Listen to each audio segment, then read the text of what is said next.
Ottapalam MLA. K പ്രേംകുമാറിന്റെ ആസ്തി വികസന ഫണ്ടിൽ നിന്നും 15 ലക്ഷം രൂപ വിനിയോഗിച്ച് നവീകരിക്കുന്ന കരിമ്പുഴ ഗ്രാമപഞ്ചായത്തിലെ കോട്ടപ്പുറം കാവ് ആറാട്ടുകുളം റോഡിന്റെ പ്രവൃത്തി ഉദ്ഘാടനം നടന്നു. എം.എൽ.എ. കെ പ്രേംകുമാർ ഉദ്ഘാടനം നിർവഹിച്ചു.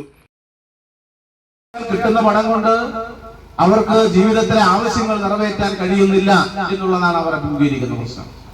അത് വിലക്കയറ്റത്തിൻ്റെതാണ്, അത് അവരുടെ തൊഴിലുമായി ബന്ധപ്പെട്ടാണ്, ആരോഗ്യ രക്ഷയുമായി ബന്ധപ്പെട്ട കാര്യങ്ങളാണ്.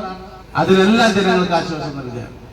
62 ലക്ഷം ഗുണഭോക്താക്കൾക്കാണ് 2 മാസത്തെ പെൻഷൻ 3200 രൂപ വെച്ച് നമ്മുടെ സംസ്ഥാനത്ത് വിതരണം ചെയ്തത്. കാണം വിറ്റും ഓണം ഉണ്ണണമെന്നാണ്. കാണൊന്നും വിൽക്കാതെ തന്നെ ഓണം ഉണ്ണാൻ കഴിയുന്ന ഒരു നല്ല അന്തരീക്ഷം നമ്മുടെ സംസ്ഥാനത്തുണ്ടായി. മാത്രമല്ല, ഉത്രാട പാച്ചിലില്ലാത്തൊരു ഓണക്കാലം നമ്മൾ കണ്ടു. കള്ളക്കർക്കിടകത്തിന്റെ പ്രയാസങ്ങൾക്ക് ശേഷം കയ്യിൽ കാശില്ലാതെ ആളുകൾ കടം ചോദിക്കും. അപ്പൊ തരില്ല, അത്തന്ന ചോദിക്കും, പിന്നെ ഓരോ ദിവസവും ചോദിക്കും. അവസാനം എങ്ങനെയെങ്കിലും കഴിഞ്ഞു പോട്ടെ എന്ന് വിചാരിച്ചിട്ട് ഉത്തരാനാളാണ് ആരെങ്കിലും എന്തെങ്കിലും കൊടുക്കുക. അത് വെച്ചിട്ട് റോട്ടാണ് പഴവും പച്ചക്കറിയും സാധനങ്ങളും തുണിയൊക്കെ വാങ്ങാൻ. അതിന്റെ ആവശ്യമില്ല.